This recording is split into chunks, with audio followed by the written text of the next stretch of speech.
오늘 예배로 나오신 한 분 한 분 환영하며 축복합니다. 다 함께 찬양하실 때 빈들의 마른 풀같이 시들은 우리의 영혼 가운데 성령님 찾아와 주시옵소서, 임재하여 주시옵소서. 함께 찬양하시겠습니다.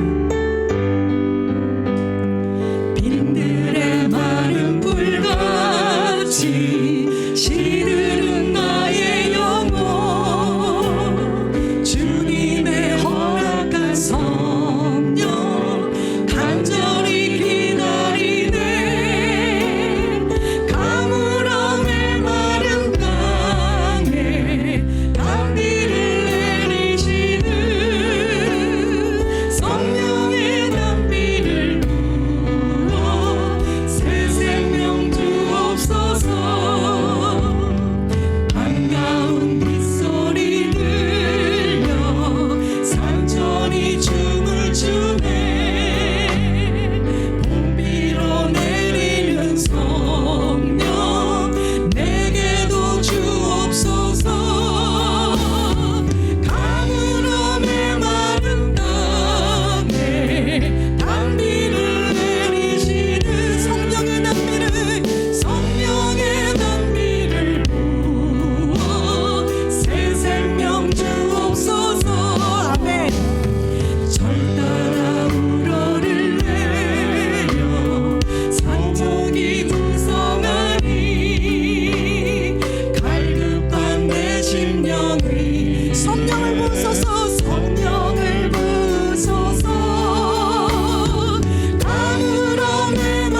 임하소서. 마지막 날에 내가 나의 영으로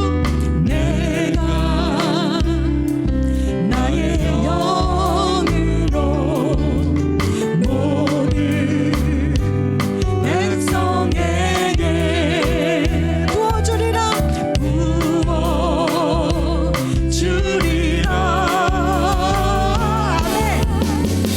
자녀들은 예언할 것이요 청년들은 환상을 보며 아비들은 꿈을 꾸리라. 주의 영이 임하면 자녀들은 예언할 것이요 청년들은 환상을 보고 아비들은 꿈을 꾸리라. 주의 영이 임하면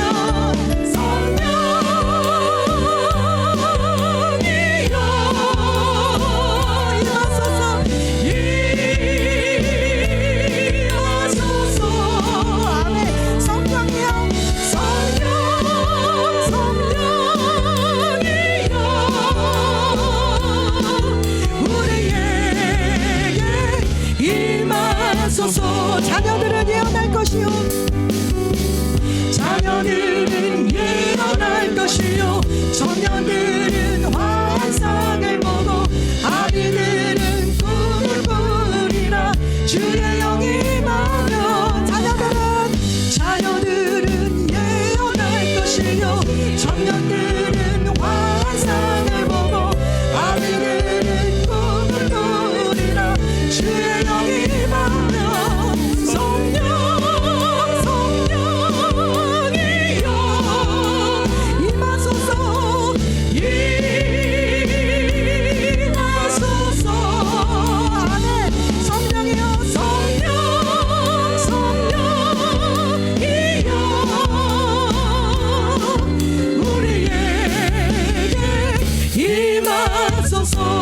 우리에게 임하소서.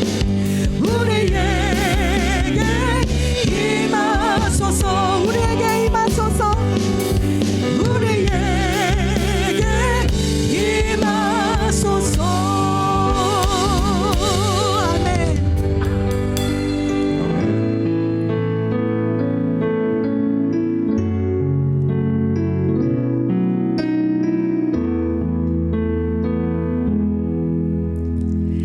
이 세상을 살아가는 동안에 나의 힘을 의지할 수 없으니 기도하고 낙심하지 말 것을 주께서 참 소망이 되시리라. 다시 한번 고백하시겠습니다. 이 세상을 살아가는 동안에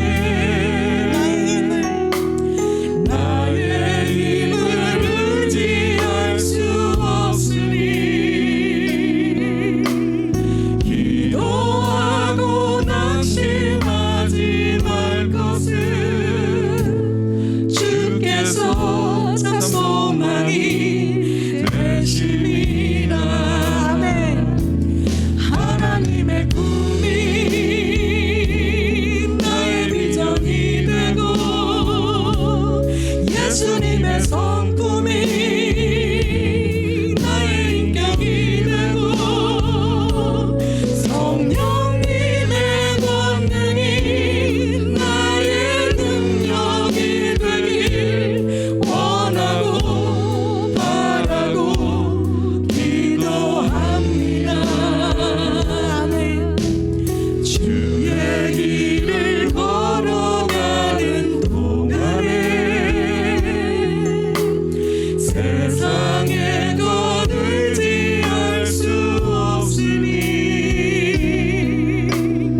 감사하고 낙심하지 말 것을 주께서 참 기쁨이 되시리라. 다시 한번 고백하시겠습니다. 주의 길을 걸어가는 동안 주의 길을 걸어가는 동안에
주시옵소서. 예수님의 성품이 나의 인격이 되게 하여 주시옵소서. 성령님의 임재가, 그 권능이 우리의 능력이 되길 원하고 바라고 기도합니다. 다 함께 외치며 기도하시겠습니다. 주님, 성령님의 그 능력이, 권능이, 그 임재가 우리의 능력이 되길 원합니다. 하나님의 꿈이 우리의 비전이 되게 하시고 예수님의 성품이 우리의 인격이 되게 하여 주시옵소서. 예수님의 말씀을 듣기 위하여 청종하며 모인 우리에게 성령님 임하셨던 것과 같이 지금 이 시간 주의 말씀을 듣고자 모인 우리 동서문교회에 성령님 이 시간 임재하여 주시옵소서. 하나님을 경외하고 그 뜻대로 하나님 인도함을 받고자 하는 성도들에게 주님 함께 하시는 줄 믿습니다. 말씀하시는 줄 믿습니다. 성령님 임재하셔 하나님의 복음을 우리에게 선포하여 주시고 우리가 하나님의 말씀 앞에 하나님 우리의 모든 얻은 것들이 드러나며 우리 삶이 변화되며 우리가 하나님의 통하며 회개하는 놀라운 성령의 은혜가 있게 하여 주시옵소서. 우리의 하나님 나는 것을 내려버리고 내어놓고 오직 하나님의 인도하심과 하나님의 주권에 그 임재 하나님 붙들림만에 우리 동서문교회 되길 간절히 소망합니다. 하나님의 뜻이 우리의 비전이 되길 간절히 소망하며 주의 능력이 하나님 성령님의 권능이 우리의 능력이 되도록 주여 역사하여 주시옵소서.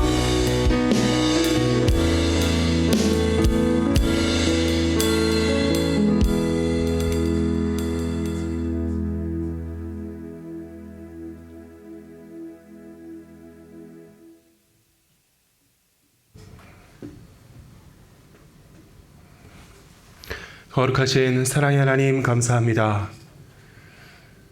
이 시간 우리가 예배자로 나올 때 하나님 앞에 봉헌할 수 있는 놀라운 은혜와 특권을 허락하여 주시니 감사합니다.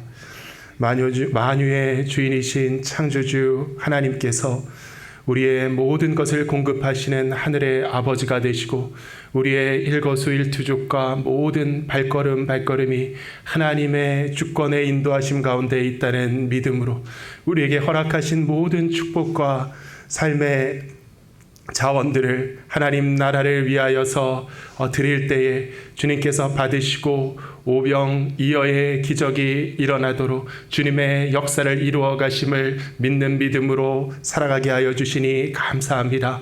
먼저 그의 나라와 의를 구하며 하나님 앞에 헌신하는 믿음의 자녀들에게 사랑하는 자여 내 영혼이 잘됨같이 범사가 잘되고 강건하기를 간구하노라 하신 하나님의 놀라우신 축복이 넘치도록 부어지는 귀한 삶 되게 하여 주시옵소서. 선한 목자 되신 주님의 음성 사모하며 인도하심을 따라 걸어갈 때에 쉴만한 물가와 푸른 풀밭으로 부족함이 없는 우리의 삶이 되게 하여 주시오며 우리의 인생이 목적 없는 무의미한 삶이 아니라 하나님의 나라를 위하여 쓰임받으며 주님의 영광과 하나님의 교회를 위하여서 쓰임받는 귀한 삶 되게 하여 주시옵소서.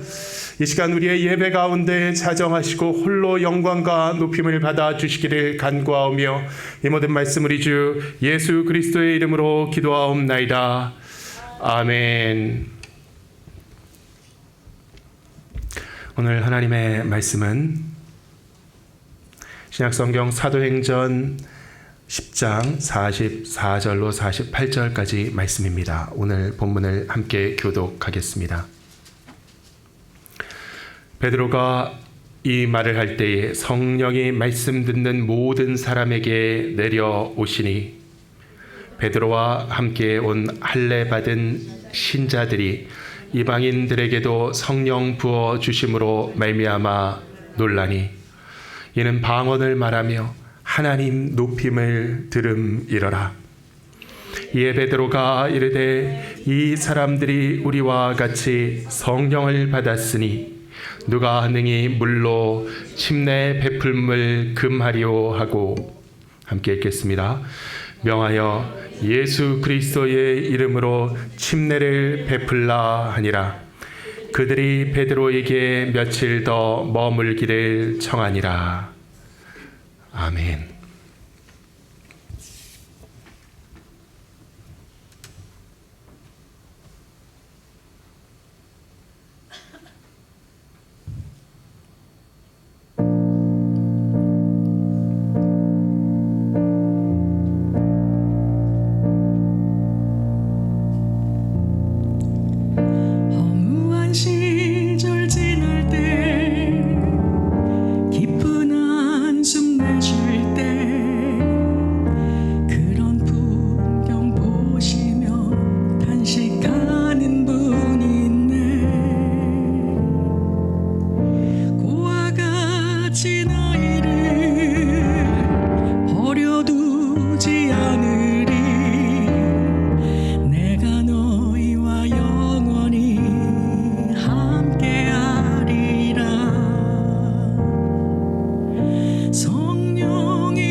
주신 성령이 오셨네. 성령이 오셨네. 성령이 오셨네. 내 주에 보내신 성령이 오셨네. 우리 인생 가운데 진히 찾아오셔서 그 나라 꿈꾸게 하시네.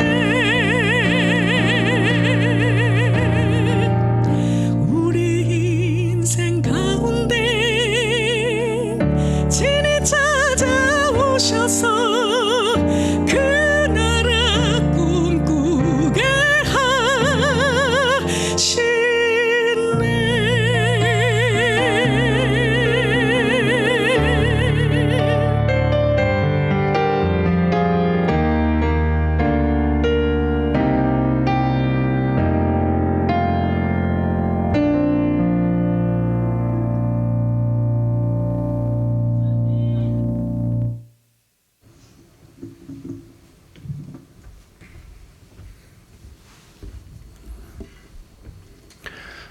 기도하겠습니다. 거룩하신 하나님, 이 시간 성령으로 역사하여 주셔서 우리의 마음이 밝아지고 진리를 깨달아 하나님의 은혜 가운데 굳게 서는 믿음의 자녀 되게 하여 주시옵소서. 예수 그리스도의 이름으로 기도하옵나이다. 아멘. 성령을 받았으니 라는 제목으로 오늘 본문 말씀에 대하여 말씀 선포하기 원합니다. 성령을 받았으니, 이 구절은 오늘 본문 가운데 47절 중간에 나오는 말씀을 따온 것입니다. 성령을 받았으니, 베드로가 얘기하죠. 누가 능히 물로 침례 베풀물 그 말이요. 성령을 받았으니 누가 능히 물로 침례 베풀물 그 말이요. 성령을 받았으니 침례 받아야 한다. 이러한 말씀이죠.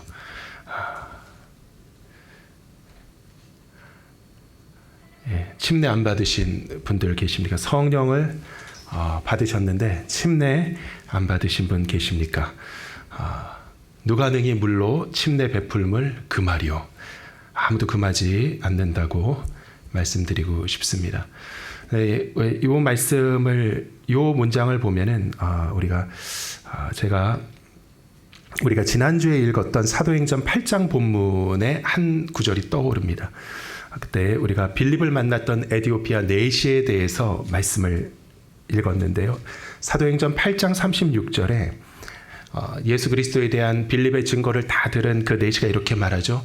길 가다가 물 있는 곳에 이르러, 수레를 타고 가다가 길가에 물이 고여 있는 것을 보니까 내시가 말합니다. 보라, 물이 있으니, 보라, 물이 있으니 내가 침례를 받음에 무슨 거리낌이 있느냐. 우리나라 번역은 표현이 달라 보이지만, 표현의 유사성이 있는 것처럼 보이지 않지만, 이 헬라어 원문을 보면은요, 이 꼴리오라는 동사가 같이 쓰이고 있습니다. 그 말이요. 10장 본문은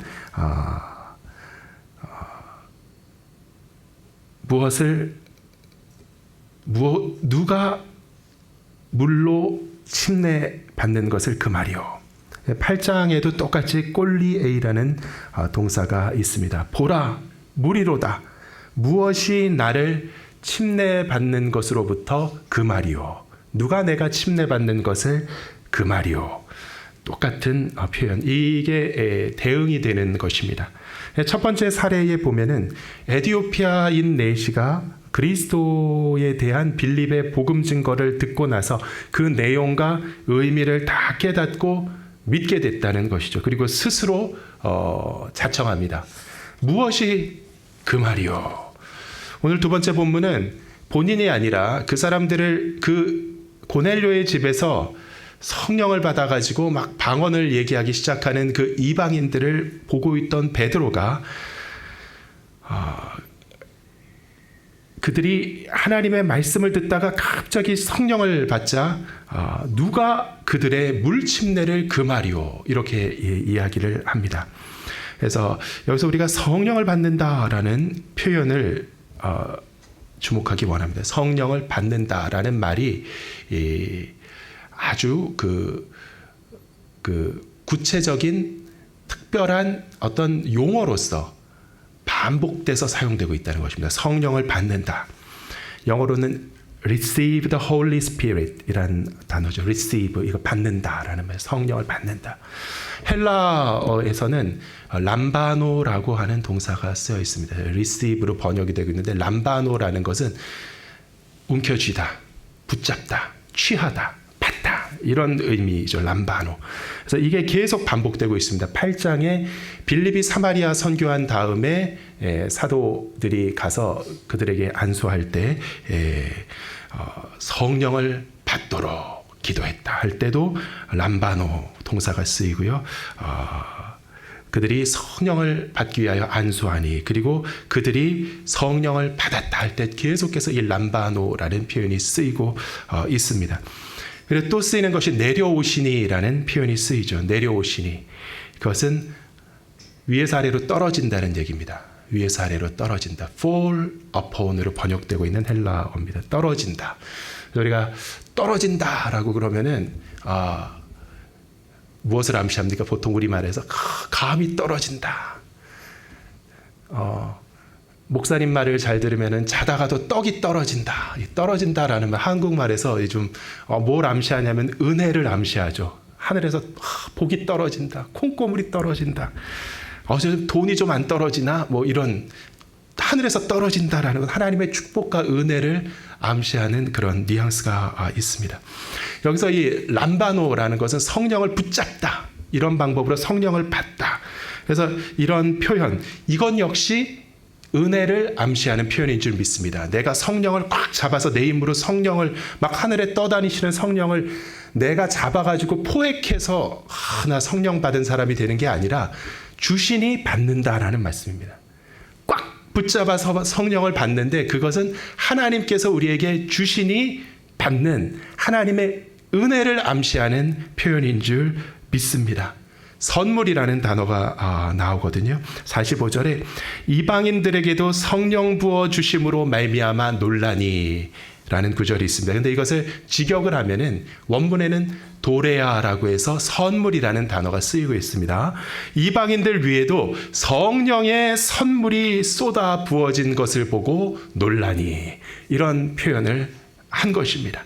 그래서 성령의 선물이라는 것은, 선물은 무엇입니까? 그냥 값없이 주신다는 말씀이죠. 하나님의 은혜를 표현하는 단어입니다.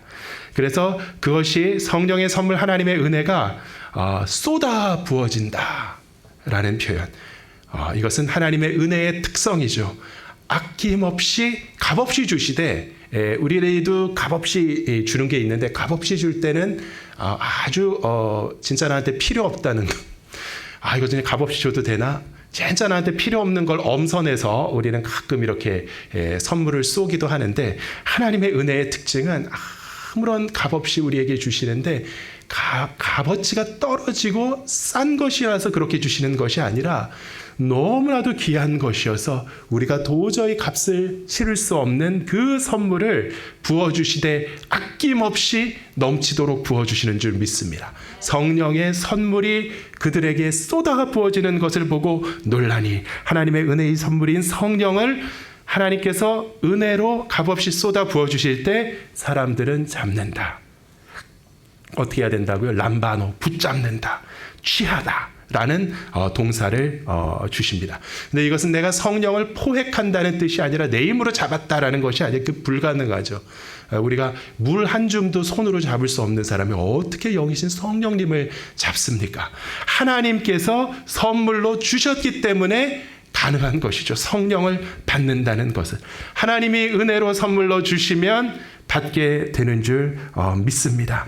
하나님께서 주셨기 때문에 내가 받을 수 있다. 이것이 성령을 받는다라는 표현에 강조하는 뉘앙스입니다. 내 힘과 능력이 아니라 하나님의 은혜라는 것이죠. 하나님께서 여러분에게 저에게 선물을 주신다면 우리는 반드시 받게 되는 줄 믿습니다. 하나님께서 주시는 것을 피할 수 있는, 거절할 수 있는 인간은 아무도 없습니다. 람바노, 성령을 받으라. 요한복음에서도 예수님께서 말씀하시죠. 하나님께서 축복을 주신다면 그 누구도 그 축복을 피하지 못하고 받을 수밖에 없는 줄 믿습니다.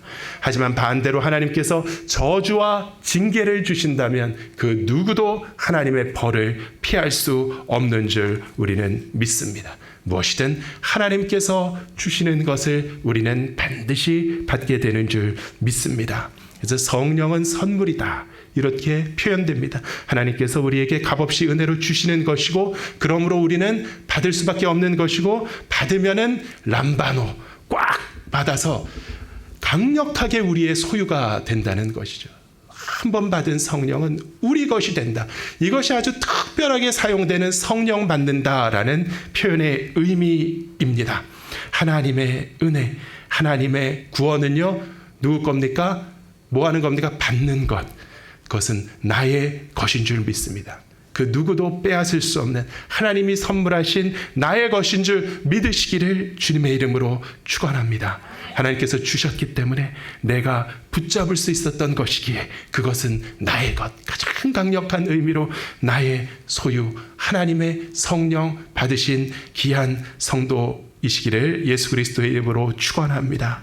그래서 오늘 본문과 사도행전 8장이 가르치는 교훈으로부터 우리는 물로 침례줄 수 있는 조건이 두 가지다라는 것을 관찰할 수 있습니다. 첫째는 복음을 듣고 믿을 때, 그리고 특히 그 믿는 사람이 내가 무엇이 거리끼는가, 무엇이 내가 침례받는 것으로부터 그 말일까, 내 믿음에, 내 마음에 예수 그리스도의 복음을 들으니 확신이 있습니다. 나는 이디오피아의 이방인이고 내시이지만 구약의 율법대로 생각한다면 하나님의 백성의 회중으로부터 배제되어야 하는 그러한 특징을 가지고 있는 사람이지만 예수 그리스도의 은혜의 복음을 듣고 나니 내가 그를 믿고 주로 영접할 때에 하나님의 권석으로 초청받았다는 것을 확신할 수 있습니다. 내가 이제 깨달았습니다. 내가 입회의 의식이 되는 물로 침례를 받는 그것을 금할 이는 아무도 없다는 것을 깨달았습니다. 이렇게 복음을 듣고 믿는 사람이 자청을 하면 침례를 준다. 두 번째는 성령을 받는 것이 확인되면 그 사람들에게 침례를 준다. 이 사람들이 스스로 알고 나 침례 주세요. 안 그래도 베드로가 성령이 임하셨습니다. 침례를 베푸십시오. 그러니까 그 고넬료에 있는 사람들이 다 침례를 받았다는 것이죠. 이 빌립은 첫 번째 조건을 따랐고 이 베드로 등등의 사도들은 두 번째 기준을 강조하는 것으로 보입니다.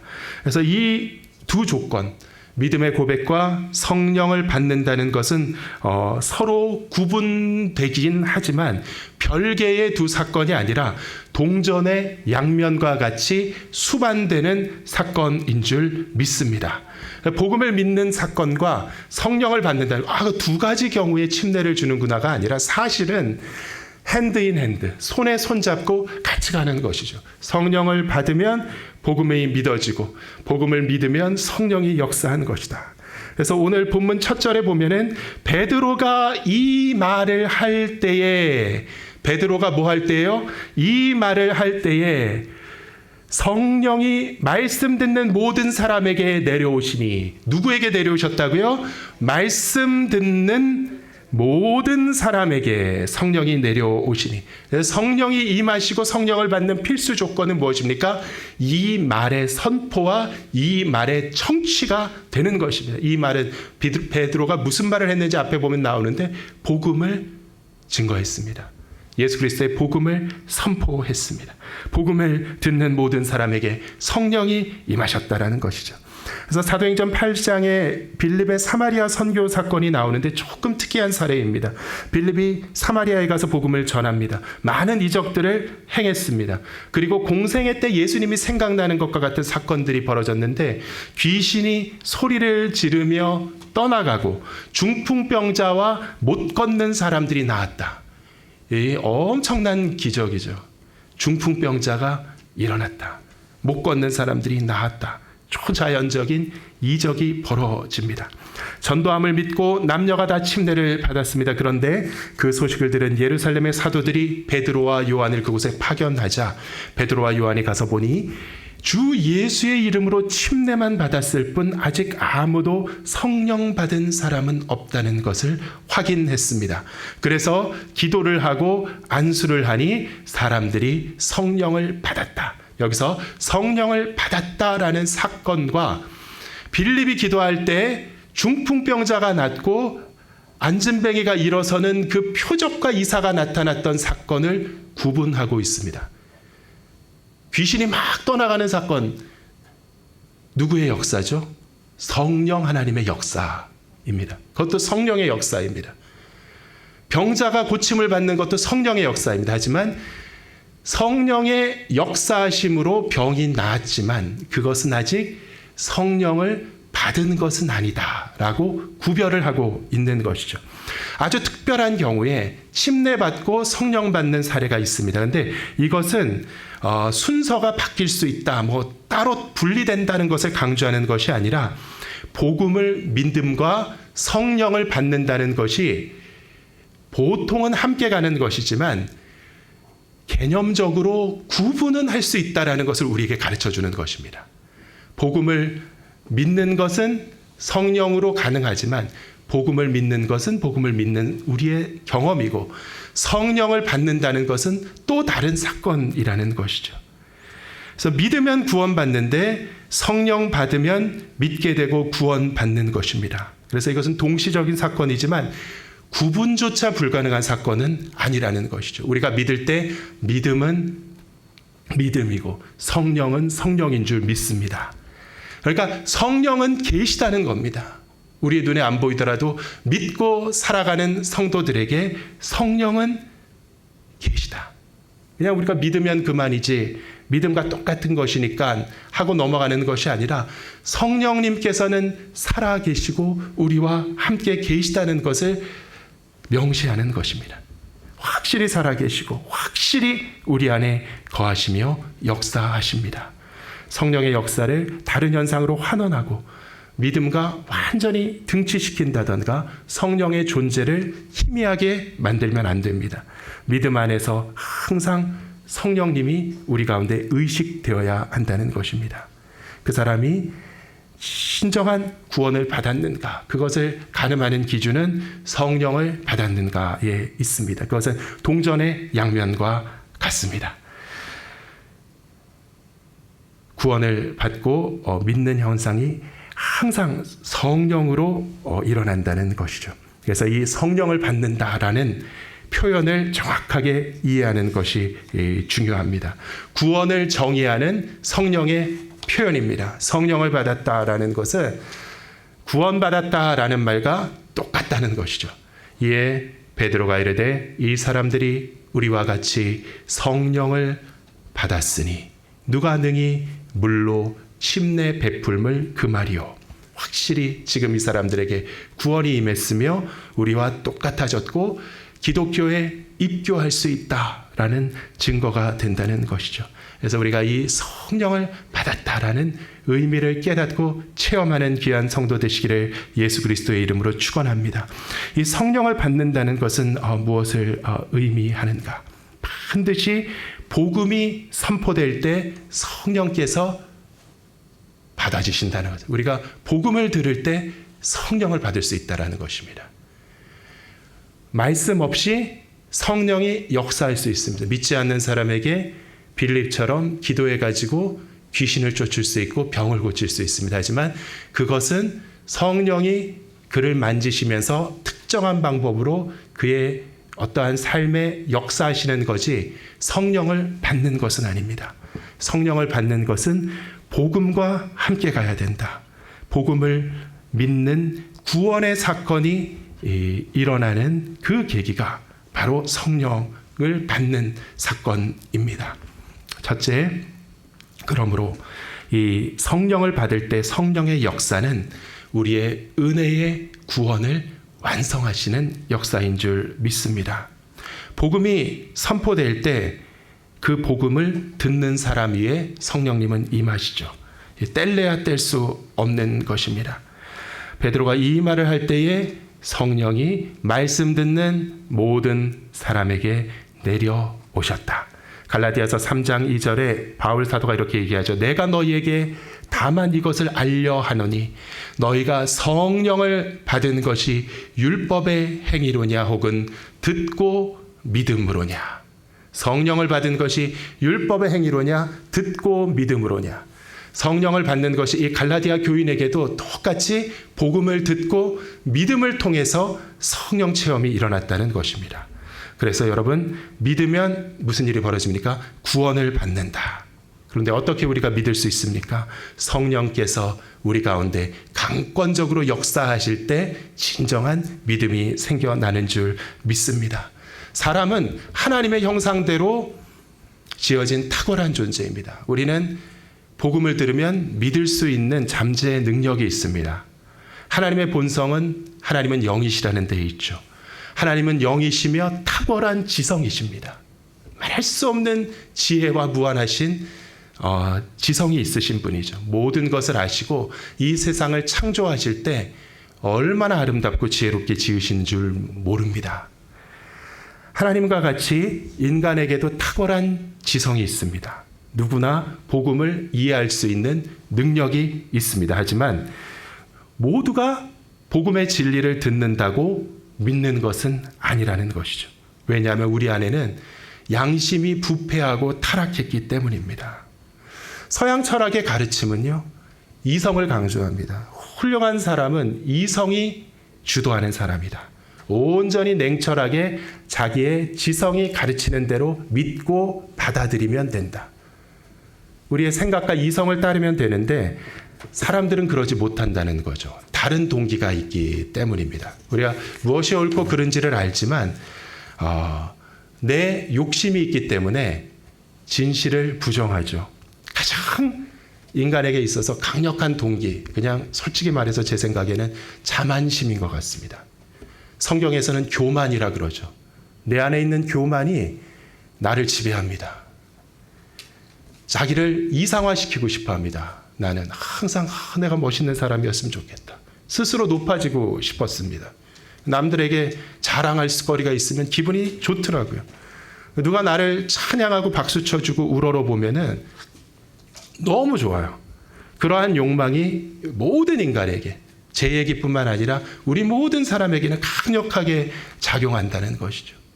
세상에서 내가 제일 중심이고 내가 제일 중요하니까 다른 사람들은 안중에도 없습니다. 다른 사람들을 경시하고 멸시하는 것이죠. 이러한 마음, 하나님께서 사랑하라고 하시는 가르침을 지킬 수 없는 우리의 이러한 마음, 이러한 인간의 교만한 마음의 궁극적인 대적은요, 하나님이 됩니다. 왜냐하면 영광이라는 개념을 하나님께서는 우리에게 알려주시는데 다 우리가 영광 받고 싶다는 거죠. 박수 받고 싶고 내가 혼자 우뚝 서고 싶고 주목받고 싶고. 그런데 성경은 뭐라 그러십니까? 영광은 본래 오직 하나님께 속한 것이다. 모든 영광 하나님께 돌려야 된다. 복음을 듣고 믿으면 구원을 받지만 인간에게 어려운 것은요, 우리는 충분히 똑똑하지만 그와 동시에 아주 못됐기 때문에 복음을 믿고 싶어 하지 않습니다. 하나님의 은혜를 믿으면 구원을 받는데 은혜하면 하나님의 영광이 나오기 때문이죠. 하나님의 은혜하면 하나님의 영광, 모든 영광 하나님께 돌려야 되고, 이 복음 가운데서 나는 아무것도 내세우고 자랑할 것이 없는 죄인이다. 하나님 앞에 자복하며 온전히 무릎 꿇고 단 하나도 내 안에 없습니다. 오직 하나님의 은혜의 공로가 아니면 저는 설 자격이 없는 자입니다. 이것을 고백해야 하는데 그러기가 싫기 때문에, 우리 마음속에 있는 악한 동기 때문에 하나님의 은혜를 인정하지 못합니다. 이 하나님의 은혜를 받고 믿으면 바로 하나님의 영광을 깨달아야 하는데 그것이 싫기 때문에 우리는 거부하는 것입니다. 그런데 하나님께서는 그런 우리를 버려두지 않으시고 성령을 보내신다는 것이죠. 성령이 우리 안에 오시면요, 말씀으로 역사하십니다. 예수님께서 천국 비유를 할 때 씨 뿌리는 자의 비유를 들려주십니다.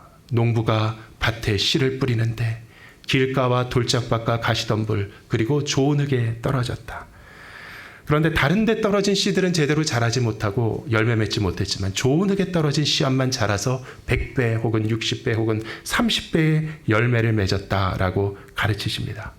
제자들이 그 뜻을 묻자 예수님께서 뭐라 그러시죠? 농부는 하나님이시다. 그리고 씨앗은 하나님의 말씀이다. 하나님의 말씀은 성경에 기록된 말씀인데 성경의 내용은 예수 그리스도의 십자가 부활의 복음으로 요약되는 말씀이라는 것이죠. 복음이 들어온다는 것은 하나님의 말씀이 우리에게 들어온다는 것입니다. 말씀이 우리 안에 들어오면 그것은 그냥 단순히 기록되어 있는 문장이 아니라 생명의 씨앗이 된다는 것이죠.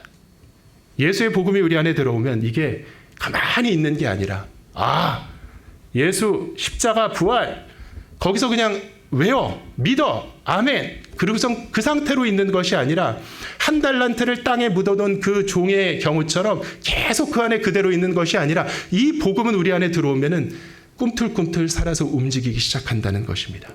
살아서 움직이며 자라납니다. 성령의 역사로 내 안에 변화를 일으킵니다. 그래서 이 복음을 담아두고 주님을 믿는 마음으로 날마다 살아가면요 하나님께서 반드시 우리 안에 변화를 일으키시는 줄 믿습니다. 새롭게 보이는 세상들, 하나님의 은혜, 날마다 변함없이 믿어지는 하나님의 사랑, 내 인생이 다르게 조명되고 깨달아지고 하나님과의 관계가 깊어지고 우리의 영혼이 성숙해지는 줄 믿습니다. 나무가 자라 열매를 맺으면 농부는 기뻐한다. 그 농부는 누구입니까? 하나님께서는 우리에게 복음의 씨앗을 주시고 무엇을 기다리십니까? 그 씨앗이 자라 열매 맺기를 기뻐한다. 농부가 열심히 농사 짓는 이유가 무엇이죠? 쌀농사, 밭농사, 포도농사, 아름다운 열매, 달콤한 열매를 받아가지고 즐거움을 누리는 것이 농부의 소망입니다. 하나님께서는 무엇을 기뻐하실까요? 생명의 성장의 역사를 일으키시는 하나님께서 우리에게 바라는 것. 성령께서 우리 안에 일으킨 기적의 열매는 갈라디아서 5장 22절과 23절에 오직 성령의 열매는 사랑과 희락과 화평과 오래 참음과 자비와 양선과 충성과 온유와 절제니 이와 같은 것을 금지할 법이 없느니라 이렇게 말씀을 하십니다. 이러한 열매들을 한마디로 두 단어로 두 글자로 얘기하면 뭐라고 얘기할 수 있을까요? 그것은 인격이다. 인격이다. 예수 그리스도의 성품이 나의 인격이 되고 성령께서 이 복음을 주셔서 우리에게 맺으시는 열매는 인격이다. 말씀은 심어졌을 뿐인데 어떻게 이런 역사가 일어나는가? 성령께서 우리 안에 역사하시기 때문인 줄 믿습니다. 그래서 복음이 들어갈 때 성령을 받으니 방언을 말하며 하나님 높임을 들음이라라. 그래서 이 복음이 들어갈 때 제대로 믿는 사람은요, 그런가 보다 하는 것이 아니라 이 마음의 기쁨이 일어나는 것이. 하나님께서 얼마나 아름다우신 분인가. 하나님 은혜 너무 감사합니다. 하나님의 거룩하심이 얼마나 아름다운지 모르겠습니다. 그 마음속에 찬송이 일어나는 사건. 그래서 우리가 주여 주 영광 받으시옵소서, 홀로 높임 받으시옵소서, 이런 것이 아니라 우리가 찬송을 하나님께 드릴 때 마음으로 깨달아지는 것이 너무나 기쁨과 감격이 된다는 것이. 그리스도의 그 십자가의 복음이 정확하게 믿어지며 나리에 못 박혀 죽으신 예수 그리스도의 그 사랑, 그리스도의 그 죽음, 그리스도의 그 보혈, 하나님의 놀라운 은혜, 그 안에 우리에게 주어지는 확실한 소망, 하나님의 능력, 이것이 하나님을 찬양하는 사건이 일어나는 그 감동, 그것이 성령의 역사인 줄 믿습니다.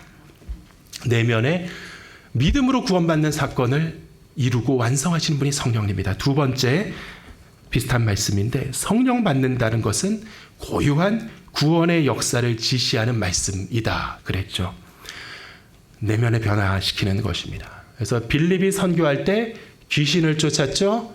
중풍병자와 병자들을 고쳤죠. 하지만 성령 받았다라고 하지 않았다는 것입니다. 성령의 역사는 다양하십니다.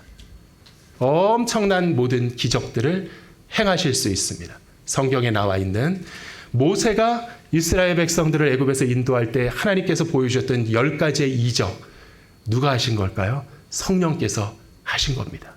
성령이 그 안에 확 하고 밀어닥치니까 삼손이 팍 하고 일어나가지고 주위에 있는 당나귀 턱뼈를 하나 들고 블레셋 사람들을 향해서 휘두르니까 그 한 사람이 수백 명을 하루에 물리치는 초자연적인 슈퍼맨의 괴력이 나왔습니다.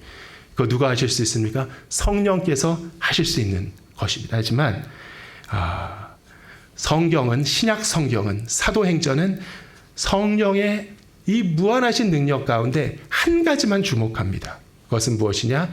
성령이 내려오시고 우리가 성령을 받는 사건. 성령이 지나가시는 것이 아니라 우리를 살짝 어루만지고 병 고쳐주시고 가시는 것이 아니라 성령을 받는 사건.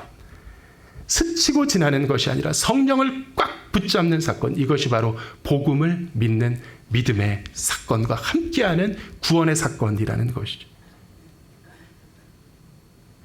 우리가 복음을 들을 때 우리의 마음에 꽉 잡히시는 것입니다. 우리가 무엇을 믿는다, 깨닫는다 할 때 우리의 마음이 예수 복음을 꽉 붙잡는 게 믿는 것이죠. 그와 함께 성령님이 우리에게 잡히신 것이라는 것이죠.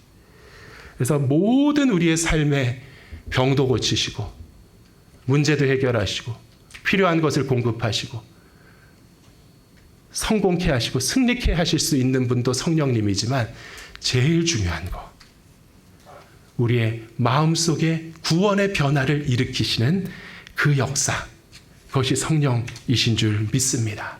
그래서 우리가 성령 하나님이 아주 드라마틱하게 왜 막 여기에서 막 병자가 낫고 왜 그런 일이 안 일어나나, 그거보다 몇 천만 배 놀라운 사건이 우리 안에 일어나는 것입니다. 정말 중요한 것은요, 내면에 역사하시는 성령님입니다. 그래서 성숙한 크리스찬의 삶 가운데 밖에 보일 필요가 없어요. 안 보일수록 귀한 것입니다. 내 안에 있는 생수와 같이 예수 그리스도에 대한 믿음을 주시고 하나님의 인자하심을 깨닫게 하시고 거룩하심이 내 안에 임하시고 구원의 확신을 가지고 기쁨과 평강과 희락이 한같이 흐르고 삼손과 같은 힘이 나에게 없을지라도 어떠한 일이 있어도 믿음 가운데 거하며 하나님을 영화롭게 해드릴 수 있는 거룩한 인격의 변화. 그래서 물질을 창조하실 수 있다는 것은 태초에 보여주셨고, 심히 악하고 부패하고 정말 손댈 수 없는 것이 사람의 마음이거든요. 세상 모든 권력을 저에게 다 주어도 한 사람을 변화시키는 것 저 절대 할 자신이 없습니다.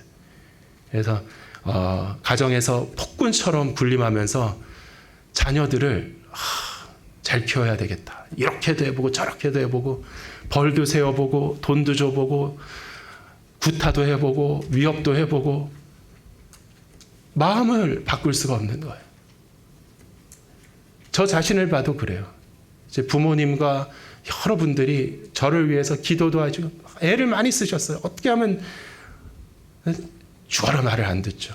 아버지가 이렇게 해라 그러면은 네 그러면서도 그 말 하니까 누구나 다 딴 사람도 그렇더라고요. 누가 나에게 뭐라 그러면은 괜히 반대로 더 나가고 싶은 그런 마음이 있어요. 사춘기 때는 우리 아들이 사춘기다라는 것을 알 수 있는 것이 어린애한테 뭐 좀 해라 그러면 네 이러면 아직 순진한 거고 싫어 이러면 이제 사춘기, 인간의 그런 본성인 것이, 이걸 바꿀 수가 없어요. 내 마음도 어떻게 할 수가 없습니다. 그래서 성령님께서는 마음을 고쳐주시는 줄 믿습니다. 이 마음이 고쳐져야지 이게 진짜 인생의 기적이 일어나는 거예요. 이 마음이 기쁜데 뭐가 필요합니까? 돈이 필요합니까? 건강을 아무리 해줘도요, 마음의 평강이 안 올 수 있습니다. 근데 사람들이 과학이 발달하고 권력이 생기고 많은 것들을 해줄 수 있습니다. 우리 인생에 정부가, 우리나라가 선진국이 되면은 많은 것들을 해줄 수 있습니다. 나에게 돈도 줄 수 있고, 돈 없는 사람들에게 집도 마련해 줄 수 있고, 능력이 없어도 모든 복지를 해줄 수 있습니다. 그리고 치안을 유지해 줄 수도 있고, 여러 가지를 세상의 권력들이 우리에게 해줄 수 있습니다. 하지만 이 마음의 기쁨, 마음의 평화, 마음의 성수, 그리스도의 인격,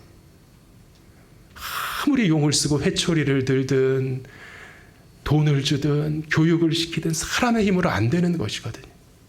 성령님께서 내 안에 그 일을 하시는 줄 믿습니다. 그래서 우리가 뭐가 놀라운지 알아야 된다는 것이. 뭐가 놀라운 일인지. 이야, 그냥 막 기적이 일어나네. 막 귀신이 소리를 지르고 떠나가네. 그런 게 놀라운 것이 아니라는 것이. 하나님께서 내 안에 계시며 내 안에 배에서 생수가 강같이 흐르는 기쁨이 예수 안에서 허락된 줄 믿습니다.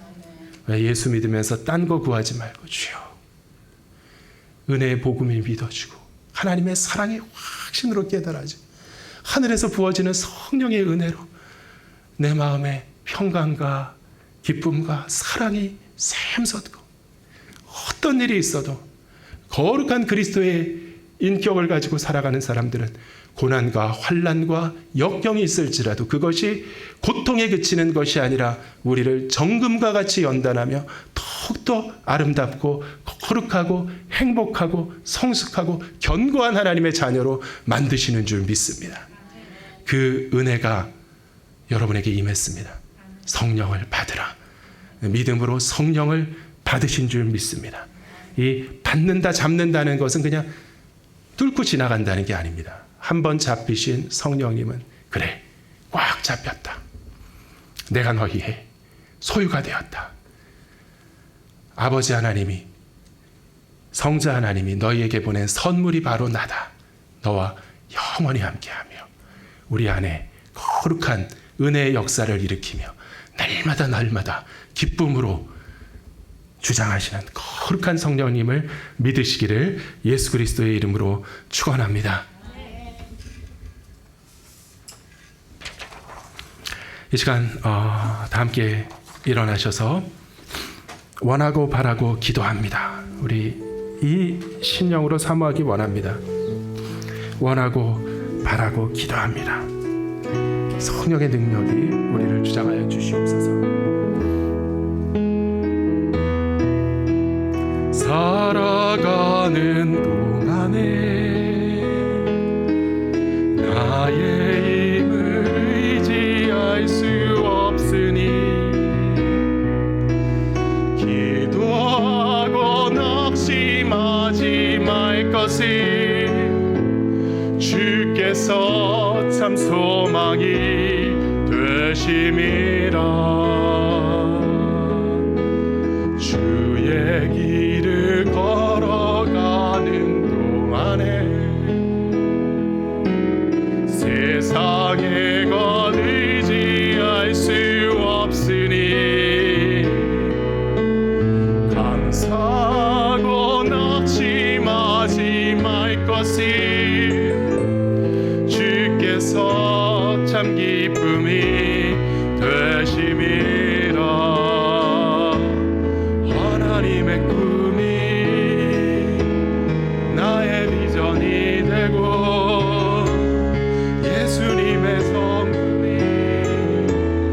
나의 인격이 되고 성령님의 권능이 나의 능력이 되기 원하고 바라고 기도합니다. 하나님의 꿈이 나의 비전이 되고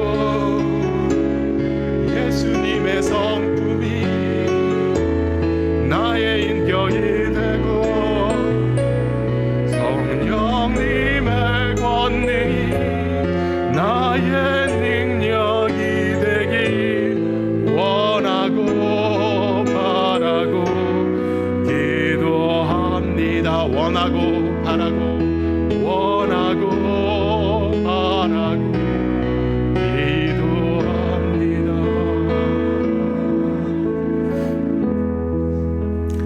성령을 받은 줄 믿습니다. 성령이 임하신 줄 믿습니다.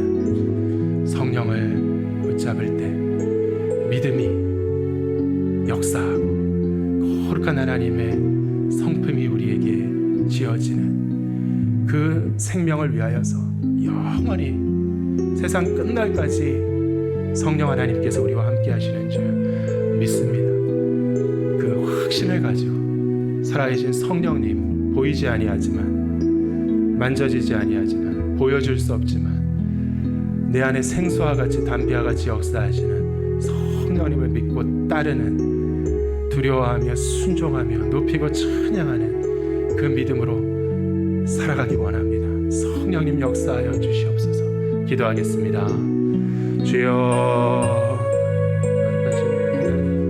우리의 마음이 두려워 믿음으로 성령을 바라고 살아계신 하나님께서 내 안에 거하시며 내 마음을 만드시는 줄 믿습니다. 사람에게 보이는 것이 아니요 드러내고 자랑하는 것이 하나님께서 주신 선물 가운데 담비와 같은 성령의 은혜, 생수와 같은 성령의 은혜 배에서 한같이 넘쳐나는 희락과 평강과 만족과 기쁨과 사랑과 온유와 절제와 순종과 그리스도에서 우리에게 주시옵소서. 하나님 주여,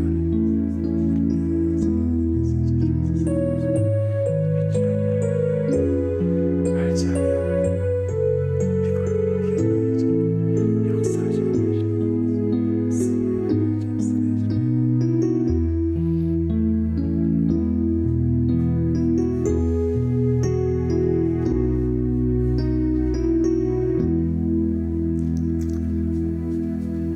이제는 우리 주 예수 그리스도의 은혜와 아버지의 무한하신 사랑과 성령의 교통하심이 지금 여기 모인 주의 사랑하는 자녀들의 머리 위에 이제와 영원토록 함께 하시기를 간절히 축원하옵나이다.